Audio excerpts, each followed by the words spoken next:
Very good morning to all of you समस्त को स्वागत करुच्छे मो चैनल नॉलेज ऑफ 98 को आशा कर प्रिपरेशन बहुत ही भल चलती ठीक अच्छे। तो ओडिशा हिस्ट्री गोटे इंपोर्टेंट टॉपिक आज हम डिस्कसन करवा सेटा होची ओडिशार फ्रीडम फाइटर्स। ओडिशार जति भी स्वतंत्रता संग्रामी माने तांको विषय में आज डिस्कसन करवा पूरा डिटेल डिस्कसन करवा। तो क्लास टी बहुत इंपोर्टेंट रहिबो। आमे ऑलरेडी ओडिशा हिस्ट्री रो 10टी वीडियो हम कंप्लीट कर सारछु जो थ्री आमे ओडिशार एंशिएंट मिडिएवल और मॉडर्न हिस्ट्री कवर अप करिचे। आ गोटे टॉपिक हम रहि जाइता सेटा होची ओडिशार फ्रीडम फाइटर ताको आज हम कंप्लीट करवा। तापर ओडिशार हिस्ट्री आमर कंप्लीट हो जिवो ठीक अच्छे। तो बिल्कुल भी टाइम वेस्ट करवानी ठीक अच्छे। आज सेशन को स्टार्ट करवा। तो सेशन को पूरा एंड जाए कर जमार मझे स्किप करेंगे ना। स्टार्ट कर गोटे छोटे इनफर्मेशन आपको देवाई चाहूँगी सेटा हूँ आमर जो ओडिशा हिस्ट्री जो पीडीएफ अच्छी से आमर आसब आज ठीक अच्छे।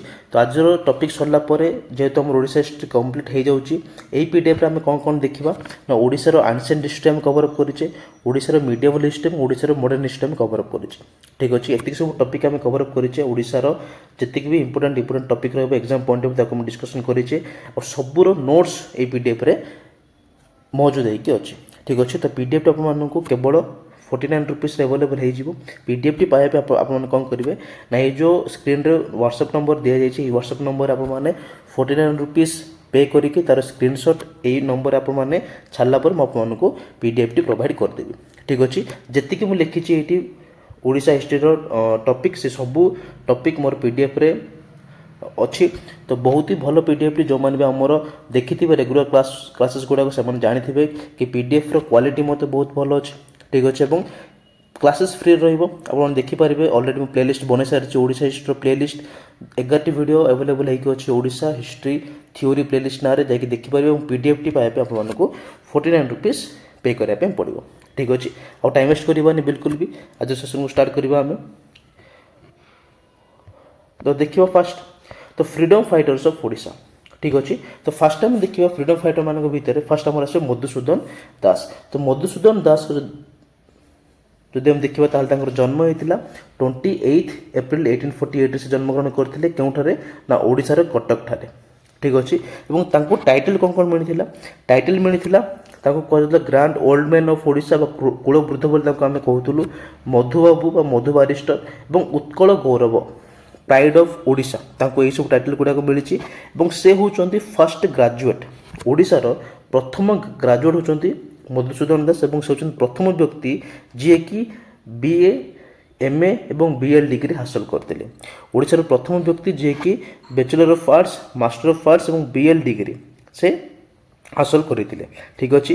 और से 1903 मसीह से उत्कल यूनियन कॉन्फ्रेंस रो प्रतिष्ठा करते जोटा जो कॉन्फ्रेंस रो कि मेन काम कौन थी मेन काम थी कि से केमिति ओडिया स्पीकिंग रीजन को एकाठी कर ठीक अच्छे। तो ओडिशा को जो आम आज आज देखुचे मॉडर्न ओडिशा आधुनिक ओडिशा ताको बनैबारे मधुसूदन दासंकर हाथ बहुत ही रही ठीक अच्छे। एवं she was the member of Bengal legislative council in 1902 रे से बेंगल लेजिस्लेटिव काउंसिल जन मेंबर हिसाब से पार्टिसिपेट करते। Then he introduced Odisha tenancy bill मध्य सी इंट्रोड्यूस करते। मोस्ट इंपोर्टेंट हूँ 1882 मसीह से उत्कल सभार फॉर्मेशन करते मधुसूदन दास और गौरीशंकर रॉय मिसिकी 1882 मसीह उत्कल सभार प्रतिष्ठा करते ठीक अच्छे। और जो अवदान जेहेतु से फास्ट ग्रेजुएट थे ओडिशा और प्रथम वकिल थे फास्ट बारिस्टर थे। सो तांकर जो जन्मदिन माने 28 एप्रिल को प्रति वर्ष ओडिशा रे लॉयर्स डे वकिल मानकर दिवस बोली आम सेलिब्रेट करें ठीक अच्छे फाइन। एवं जी नेक्स्ट फ्रीडम फाइटर को पाखक से होती उत्कलमणि गोपबंधु दास ठीक अच्छे। तो गोपबंधु दास जे कि जन्मग्रहण करते केबे ना अक्टोबर 9 1877 मसीह जन्मग्रहण करते पुरीर सुआंड नामक ग्राम से जन्मग्रहण करते ठीक अच्छे। और टाइटल कौन मिलता टाइटल मिलता उत्कलर मणि gem of Utkal jewel of Utkal Gandhi of Odisha बोली आम कहूँ ठीक अच्छे। उत्कलमणि गोपबंधु दास बोला पूरा ओडिशा रे प्रसिद्ध फाइन। एवं से बहुत सारा माने लोक मान साहाय्य करुले इंग्रेज मान विरुद्ध से बहुत स्वर उत्तोलन कर ठीक अच्छे। ता भर 1909 मसीह से सत्यवादी वन विद्यालय प्रतिष्ठा करते ପୁରୀର ସାକ୍ଷୀଗୋପାଳ ଠାରେ ସତ୍ୟବାଦୀ ବନ ବିଦ୍ୟାଳୟ ପ୍ରତିଷ୍ଠା ସେ କରିଥିଲେ, ଯେଉଁଟାକି ସ୍ୱଦେଶୀ ମୁଭମେଣ୍ଟକୁ, ଓଡ଼ିଶାରେ ସ୍ୱଦେଶୀ ମୁଭମେଣ୍ଟକୁ ଆହୁରି ବୁଷ୍ଟ କରିଥିଲା। ଠିକ୍ ଅଛି। ଦେନ୍ 1915 ମସିହାରେ ସେ ସମାଜ ମ୍ୟାଗାଜିନ୍ର ପ୍ରତିଷ୍ଠା କରିଥିଲେ ଏବଂ 1919 ମସିହାରେ ସେ ସମାଜ ନ୍ୟୁଜ୍ ପେପର ପ୍ରତିଷ୍ଠା କରିଥିଲେ। ମୋଷ୍ଟ ଇମ୍ପୋର୍ଟାଣ୍ଟ ରହିବ ତିନିଟା ଇୟର୍।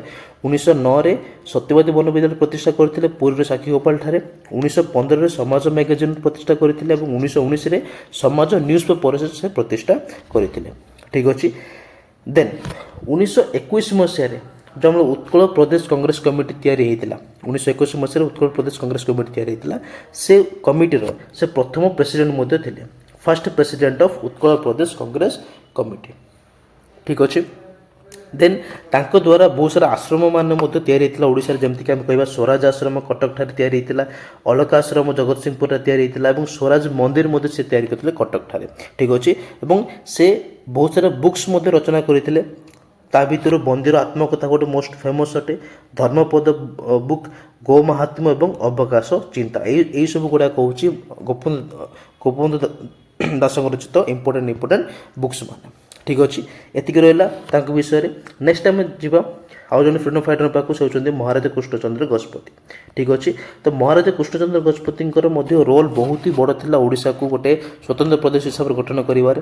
ସେ ତାଙ୍କର ମେନ୍ ମୋଟିଭ୍ ଥିଲା ହିଁ ଯେତିକି ଓଡ଼ିଆ ସ୍ପିକିଂ ଏରିଆ ଗୁଡ଼ାକ ଅଛି, ଯେତିକି ଓଡ଼ିଆ ଭାଷାଭାଷୀ ଲୋକମାନେ ଅଛନ୍ତି, ସବୁ ଏରିଆକୁ ଗୋଟେ ୟୁନିଫାଇଡ଼୍ ବା ଗୋଟେ ଅଞ୍ଚଳରେ ଆଣିବା। ଠିକ୍ ଅଛି। ତ ତାଙ୍କର ସେ ଯେଉଁ ଓଡ଼ିଶାକୁ ଗୋଟେ ସ୍ୱତନ୍ତ୍ର ପ୍ରଦେଶ ହିସାବରେ ଗଠନ କରି ତାଙ୍କର ଅବଦାନ ଅତୁଳନୀୟ ଅଟେ। ଠିକ୍ ଅଛି। ତ ତାଙ୍କର ଜନ୍ମଗ୍ରହଣ କେବେ ହେଇଥିଲା ନା 26 ଏପ୍ରିଲ 1892 ତାଙ୍କର ଜନ୍ମଗ୍ରହଣ ହେଇଥିଲା ଓଡ଼ିଶାର ପାରଳାଖେମୁଣ୍ଡି ଠାରେ। ଠିକ୍ ଅଛି। ଏବଂ he was the first Prime minister of Odisha, ଓଡ଼ିଶାର ସେ ପ୍ରଥମ ପ୍ରାଇମ୍ ମିନିଷ୍ଟର ଥିଲେ। ଠିକ୍ ଅଛି। ପ୍ରାଇମ୍ ମିନିଷ୍ଟର ମାନେ ଯେବେ ଆମର ଓଡ଼ିଶା ସ୍ୱତନ୍ତ୍ର ପ୍ରଦେଶ ହିସାବରେ ଗଠନ ମାନେ 1936 ମସିହାରେ 1936ରେ ଓଡ଼ିଶାର ପିଏମ୍ ଥିଲେ। ଠିକ୍ ଅଛି। ଦେନ୍ 1947 ପରେ ମାନେ ଯେବେ ଇଣ୍ଡିଆ ଇଣ୍ଡିପେଣ୍ଡେଣ୍ଟ ହେଲା, ସେଇ ଯେଉଁ ପୋଷ୍ଟକୁ ପିଏମ୍ରୁ ସିଏମ୍ ବା ଚିଫ୍ ମିନିଷ୍ଟରକୁ କନଭର୍ଟ କରାଗଲା। ଠିକ୍ ଅଛି। ତ ମହାରାଜା କୃଷ୍ଣଚନ୍ଦ୍ର ଗଜପତି ଥିଲେ ଓଡ଼ିଶାର ପ୍ରଥମ ପ୍ରାଇମ୍ ମିନିଷ୍ଟର। ଠିକ୍ ଅଛି। And he was served twice as prime minister of Odisha. ଠିକ୍ ଅଛି। ସେ ଓଡ଼ିଶାର ଦୁଇ ଥର ପ୍ରାଇମ୍ ମିନିଷ୍ଟର ହିସାବରେ ରହିଥିଲେ। କେବେ 1937 ଥରେ ଥିଲେ ଏବଂ 1941ରୁ 1944 ପର୍ଯ୍ୟନ୍ତ ସେ ଓଡ଼ିଶାର ପ୍ରାଇମ୍ ମିନିଷ୍ଟର ଥିଲେ। ଠିକ୍ ଅଛି। And he was known as the architect of Odisha. ଓଡ଼ିଶାକୁ ଗୋଟେ ଗଠନ କରିବାରେ, ଓଡ଼ିଶାରକୁ ତିଆରି କରିବାରେ ବା ସ୍ୱତନ୍ତ୍ର ପ୍ରଦେଶକୁ ତିଆରି କରିବାରେ ସେ ବହୁତ ହି ତାଙ୍କର ରୋଲ୍ ବହୁତ ହି ବଡ଼ ଥିଲା। ସୋ ଦ୍ୟାଟ୍ ତାଙ୍କୁ କୁହାଯାଉଥିଲା ଆର୍କିଟେକ୍ଟ ଅଫ୍ ଓଡ଼ିଶା। ଠିକ୍ ଅଛି। ଏବଂ ସେ ମଧ୍ୟ ମାଡ୍ରାସ ଲେଜିସ୍ଲେଟିଭ୍ କାଉନସିଲ୍ର ଜଣେ ମେମ୍ବର ମଧ୍ୟ ଥିଲେ ସେ। ଠିକ୍ ଅଛି। ଦେନ୍ ମୋଷ୍ଟ ଇମ୍ପୋର୍ଟାଣ୍ଟ ରହିବ ସେ ଓଡ଼ିଶାରୁ ଜଣେ ମାତ୍ର ବ୍ୟକ୍ତି ଥିଲେ ଯିଏକି ପାର୍ଟିସିପେଟ୍ କରିଥିଲେ ରାଉଣ୍ଡ ଟେବୁଲ୍ କନଫରେନ୍ସରେ, ଲଣ୍ଡନରେ ହୋଇଥିବା ରାଉଣ୍ଡ ଟେବୁଲ୍ କନଫରେନ୍ସରେ ସେ ଓଡ଼ିଶାର ପ୍ରଥମ ବ୍ୟକ୍ତି ବା ଏକମାତ୍ର ବ୍ୟକ୍ତି ଭାବେ ସେ ପାର୍ଟିସିପେଟ୍ କରିଥିଲେ ଏବଂ ସେଇଠାରେ ମଧ୍ୟ ସେ ଓଡ଼ିଶାକୁ କେମିତି ସ୍ୱତନ୍ତ୍ର ପ୍ରଦେଶ ହିସାବରେ ଗଠନ କରିପାରିବା ତା ବିଷୟରେ ସେ ସ୍ୱର ମଧ୍ୟ ଉତ୍ତୋଳନ କରିଥିଲେ। ଠିକ୍ ଅଛି। ଦେନ୍ ସେ ଅଟଲି ସବ୍ କମିଟି ମଧ୍ୟ ତିଆରି କରିଥିଲେ, କ୍ରିଏଟେଡ୍ ଅଟଲି ସବ୍ କମିଟି, ଯେଉଁଟାକି ଡିଟରମାଇନ୍ କରିଥିଲା ଓଡ଼ିଶାର ବାଉଣ୍ଡ୍ରି କେତେରୁ କେତେ ରହିବ। ଓଡ଼ିଶାର ଯେଉଁ ସୀମା ଅଛି, ଆମ ଷ୍ଟେଟ୍ ଯେଉଁ ବାଉଣ୍ଡ୍ରି ଅଛି, ତାକୁ କିଏ ଡିଟରମାଇନ୍ କରିଥିଲେ ନା ଅଟଲି ସବ୍ କମିଟି। ଏବଂ ଅଟଲି ସବ୍ କମିଟିକୁ କିଏ କ୍ରିଏଟ୍ କରିଥିଲେ ନା ମହାରାଜା କୃଷ୍ଣଚନ୍ଦ୍ର ଗଜପତି। ଠିକ୍ ଅଛି। ଏବଂ ତାଙ୍କ ଅଣ୍ଡରରେ 1914 ମସିହାରେ ପାରଳାଖେମୁଣ୍ଡି ଠାରେ 10ମ ଉତ୍କଳ କନଫରେନ୍ସ ଅର୍ଗାନାଇଜ୍ କରାଯାଇଥିଲା। ଠିକ୍ ଅଛି। ଉତ୍କଳ ୟୁନିୟନ କନଫରେନ୍ସର 10th ସେସନଟା ବସିଥିଲା କେଉଁଠି ନା 1914 ମସିହାରେ ପାରଳାଖେମୁଣ୍ଡି ଠାରେ। ବୁଝାପଡ଼ିଲା ଏତିକି। ଦେନ୍ ଆମେ ଯିବା ନେକ୍ସଟ ଆମେ ଦେଖିବା ରମାଦେବୀ। ଠିକ୍ ଅଛି।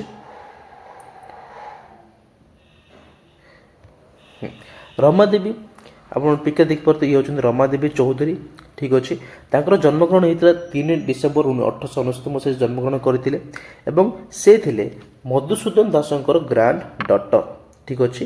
ମଧୁସୂଦନ ଦାସଙ୍କର ଗ୍ରାଣ୍ଡ ଡଟର ଥିଲେ କିଏ ନା ରମାଦେବୀ ଚୌଧୁରୀ। ବୁଝାପଡ଼ିଲା। ଠିକ୍ ଅଛି। ଏବଂ ମୋଷ୍ଟ ଇମ୍ପୋର୍ଟାଣ୍ଟ ବହୁତ ବାର ଏକ୍ଜାମ୍ରେ ଆସୁଛି, ସେ ବରିଠାରେ ଓଡ଼ିଶାର ବରିଠାରେ ସେ ଗୋଟେ ଆଶ୍ରମକୁ ଏଷ୍ଟାବ୍ଲିଶ୍ କରିଥିଲେ। ଠିକ୍ ଅଛି। ଏବଂ ସେହି ଆଶ୍ରମକୁ ଗାନ୍ଧିଜୀ ପରବର୍ତ୍ତୀ ସମୟରେ ସେବା ଘର ବୋଲି ନାଁ ଦେଇଥିଲେ। ଠିକ୍ ଅଛି। Most important. ତ ବରିଠାରେ आश्रम को किए प्रतिष्ठा करते एस्टाब्लीश करते रमादेवी एस्टाब्लीश करते लेटर ऑन बा परवर्ती समय गांधीजी से आश्रम को सेवा घर बोली ना देते ओके देन हम देखा during her day of political activism she led multiple organizations like All India Chakra Association, All India Women's Association and All India Kasturba Gandhi Memorial Trust ठीक अच्छे तो तांको समय से कौन करुले ना बहुत सारा ऑर्गेनाइजेशन को से लीड मध्य करुले ता भीतर ऑल इंडिया चक्र एसोसिएशन मध्य रहिबो ऑल इंडिया वुमेन्स एसोसिएशन मध्य रहिबो एवं all India Kasturba Gandhi memorial trust मध्य रहिबो तो यही सब मल्टीपल ऑर्गेनाइजेशन को से मध्य लीड मध्य करुले ठीक अच्छे देन मोस्ट इंपोर्टेंट रहिबो एटा she formed an association at Tumbadiguda of Koraput named Navjeevan Mandal in 1946 1946 मसीह कोरापुटर तुंबड़ीगुड़ा नामक स्थान में से गोटे एसोसिएशन को तैयारी करते से एसोसिएशन ना हूँ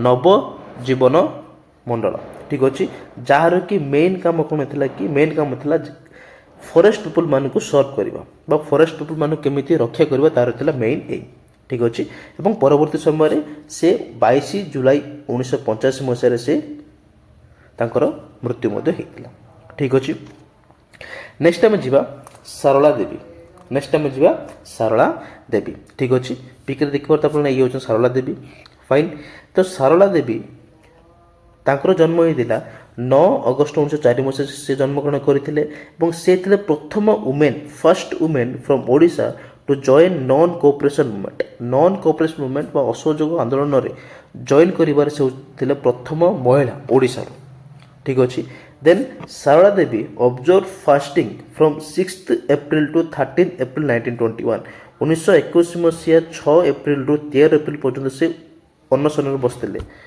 उपास से रही फास्टिंग से रही फास्टिंग रहीकि से कलेक्ट करते मनी कौन तिलक स्वराज फंड पे तिलक स्वराज फंड पे से मनी कलेक्ट करते बुझा पड़ा देन जदि हम देखा she also participated in civil disobedience movement and joint salt Satyagraha at Baleshwar she was the first lady to go to jail by the order of court ठीक अच्छे से मध्य सॉल्ट सत्याग्रह जो आम बालेश्वर इंचुटी ठारे जो होता लवण सत्याग्रह से पार्टिसिपेट करते एवं से प्रथम महिला थे प्रथम स्वाधीनता संग्रामी महिला थे जी कि जेल जाइए जहाँकि कारागार होता ठीक अच्छे then most important she translated the book history of Indian National Congress history of Indian National Congress गोटे बुक थिला जार कि मेन बा ओरिजिनल राइटर थिले कि ना पट्टाभी सीतारामया जे कि ओरिजिनल राइटर थिले कहार ना हिस्ट्री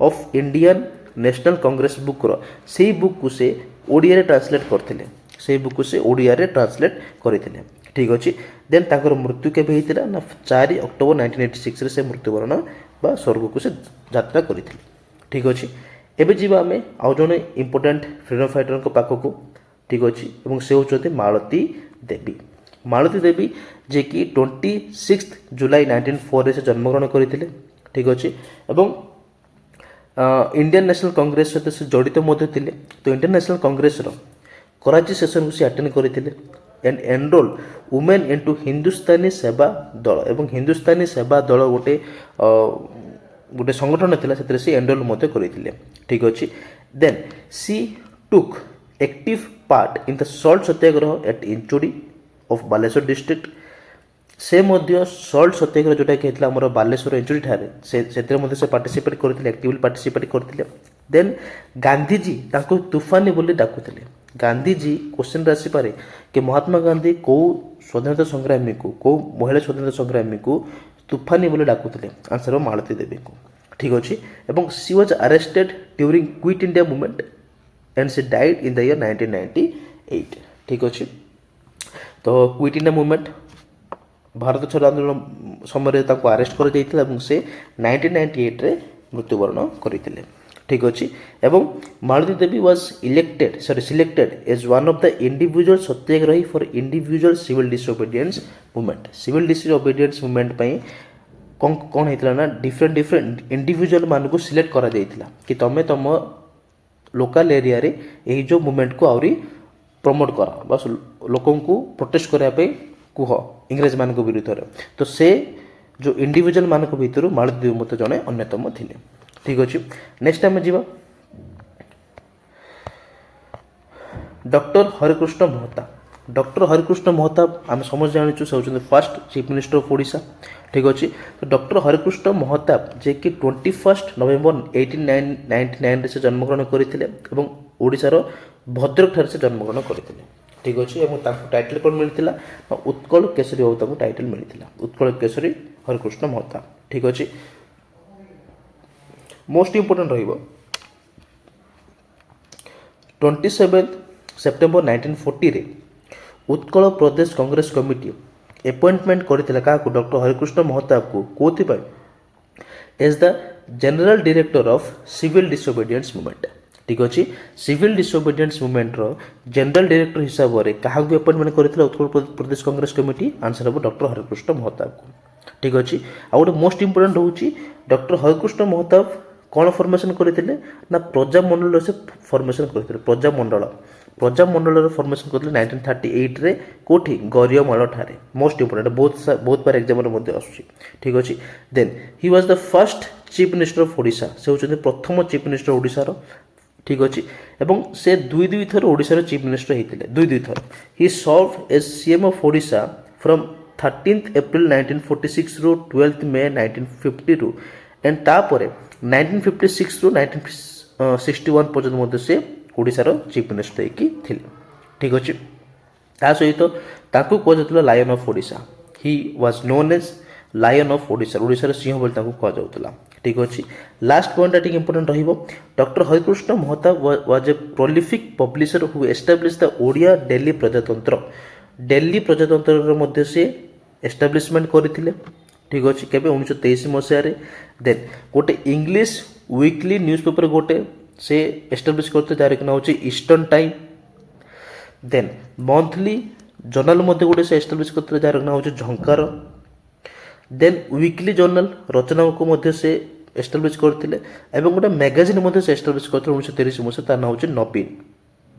ठीक अच्छे and he was the founder of प्रजातंत्र प्रचार समिति and played a major role in journalism to foster Odia nationalism and Gandhian discourse। ठीक अच्छे मोस्ट इंपोर्टेंट रहिबो आउ थरे मु कहूची ना डॉक्टर हरिकृष्ण महता गोटे डेली ओडिया न्यूज़पेपर गोटे से पब्लिश करते जार ना होची प्रजातंत्र 1923 मसीह रे। देन ईस्टर्न टाइम्स नामक गोटे इंग्लिश वीकली जर्नल गोटे पब्लिश करथिले एवं गोटे मंथली जर्नल मध्य से पब्लिश करते जार ना होची झंकार। देन वीकली जर्नल मध्य से पब्लिश करते रचना। देन आ गोटे मैगजीन से पब्लिश करते जार ना होची नवीन। तो ये सब से 1930 मसीह करते। ठीक अच्छे ता बाद से प्रजातंत्र प्रचार समितिर फाउंडर मध्य थिले। ठीक अच्छे तो ये थिला हमर डॉक्टर हरिकृष्ण महताब विषय किछरा संक्षिप्त टिप्पणी।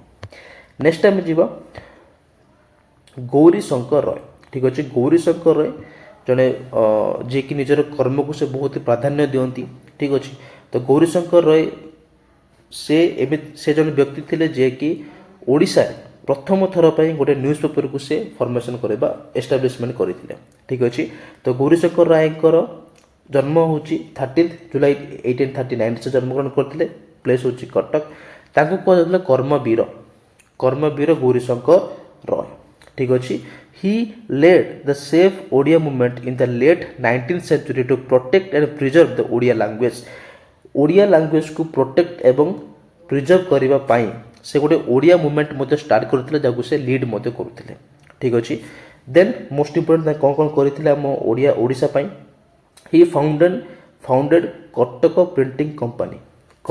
प्रिंटिंग कंपनी से फाउंडर थे।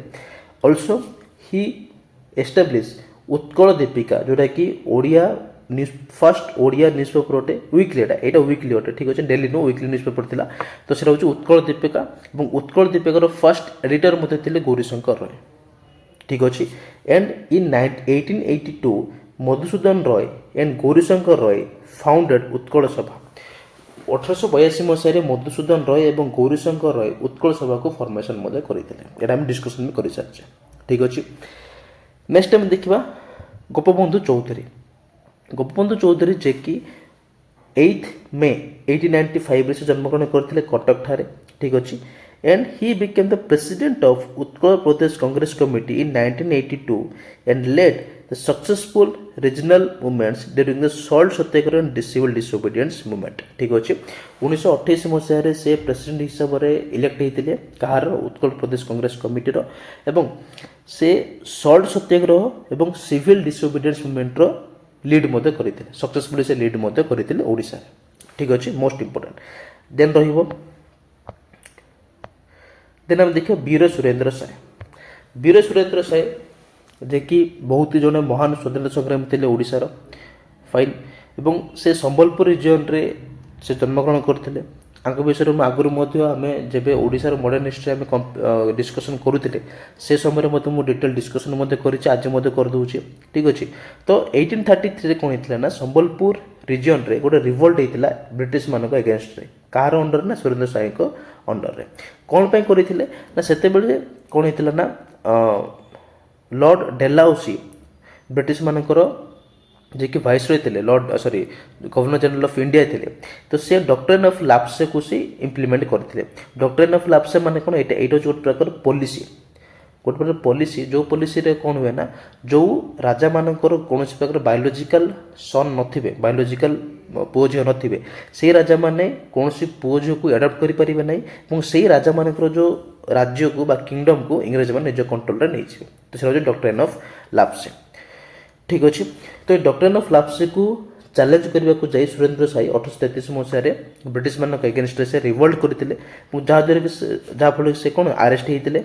ठीक अच्छे आरेस्ट होगी हजारीबाग जेल रे थिले तापर 1857 रे कौन है ना गोटे रिवोल्ट स्टार्ट है जोटा ऑल ओवर इंडिया रे होता तो सही रिवोल्ट समय आम कही सिपाही म्यूटिनी बोली कही पाइक विद्रोह बोली आम कही से पाइक विद्रोह समय वीर सुरेंद्र साय हजारीबाग जेल रे थिले। ठीक अच्छे तो जिते से बाहर जिते से बाहर ठीक अच्छे से पुणी थे कौन कले ना जॉइन करदे रिवोल्ट रे। ठीक अच्छे जो से 1857 रे से जेल रू बाहर से जेल रू बाहर बाहर पुणी थे से सिपाही म्यूटिनी रे पार्टिसिपेट करने।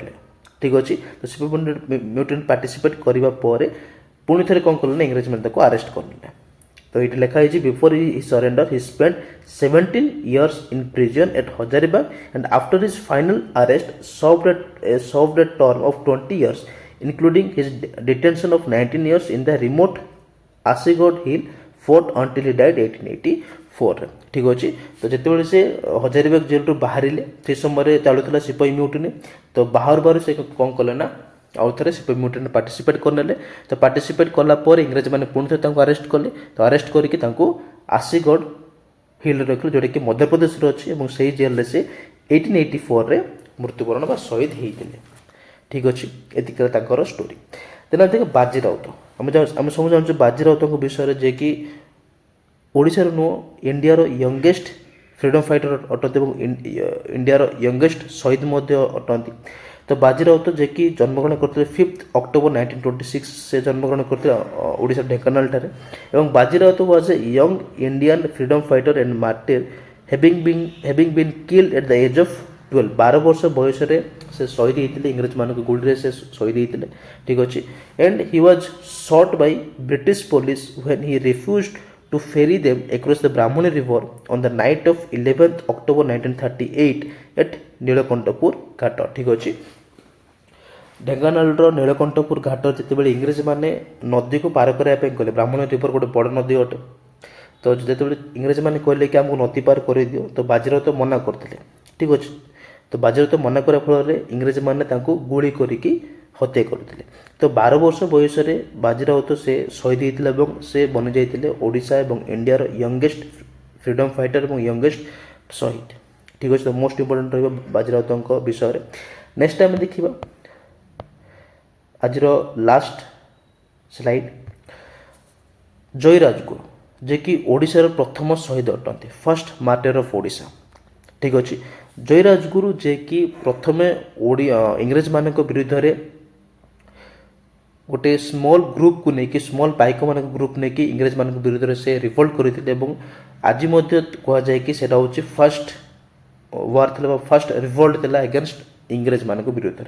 ठीक अच्छे कनसीडर करूना किंतु आम जेहेतु ओडिशा रोचु तो आम पढ़ा कि सेटा प्रथम युद्ध इंग्रेज मान विरुद्ध जोटा कि जय राजगुरु करते ठीक अच्छे। तो Jayakrushna Rajguru Mohapatra known to the people as Jay Rajguru was the principal adviser of Mukunda Deva two ठीक अच्छे। जयकृष्ण राजगुरु महापात्र हूँ पुराना और लोक मैंने खुशी जय राजगुरु बोली डाकुले जे कि मुकुंद देव टूंकर प्रिंसिपल एडवाइजर थे। मुकुंद देव टू जे कि भोईडानिस्ट राजा अटंती तांकर से प्रिंसिपल एडवाइजर थे ठीक अच्छे। एवं he revolted against the British with the army of Paika warriors this was also known as the Khordha rebellion.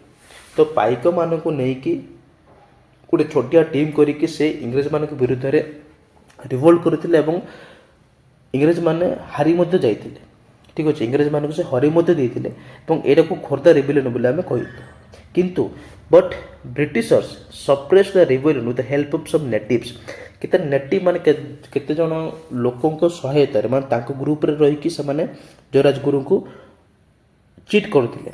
तो से लोक मान सहायतार कौन करते ब्रिटिश माने ये जो खोर्धा रिबेलियन को दबाई देते ठीक अच्छे। किंतु नहले जो जयराजगुरु को जो स्मॉल ग्रुप था पाइक मान ग्रुप था से ऑलरेडी ऑलमोस्ट ब्रिटिश मान को हरे ही देते विश्वासघातकतार शिकार होगी जयराजगुरु कौन होता ना से जो खोर्धा रिबेलियन हारी जाते ठीक अच्छे। तो इम्पोर्टेंट कौन रहा ना जयराजगुरु को पूरा नाम कौन ना जयकृष्ण राजगुरु महापात्र से कार प्रिंसिपल एडवाइजर थे मुकुंद देव टूंकर प्रिंसिपल एडवाइजर थे ठीक अच्छे। एवं मोस्ट इम्पोर्टेंट से केबे कन्विक्ट होते ना 6 डिसेम्बर 1806 रे 6 डिसेम्बर 1806 मसीह Jay Rajguru was convicted and hanged ठीक अच्छे। और becoming the Odisha first martyr in the freedom struggle. तो 1806 मसीहा डिसेम्बर 6 रे कौन होता ना जयराजगुरु को इंग्रेज मैंने धरी धरिकी फाँसी झुलाई देते से दिन से ओडिशार प्रथम शहीद होते जोटा कि फ्रीडम स्ट्रगल रोटे ठीक अच्छे।